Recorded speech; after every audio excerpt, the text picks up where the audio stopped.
Proseguiamo con le premiazioni, 100 metri stile libero, esordienti a femmine, consegna le medaglie e Gilberto della Federazione Italiana Cronometristi e consegna la medaglia di bronzo per il suo terzo posto a Reana Franzo, Caorle Nuoto 1.07.03.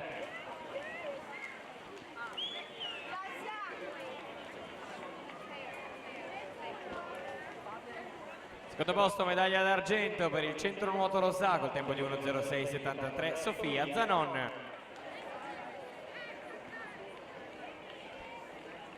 Primo posto vince medaglia d'oro per l'arca nuoto col tempo di 1.05.45 Sofia Conte.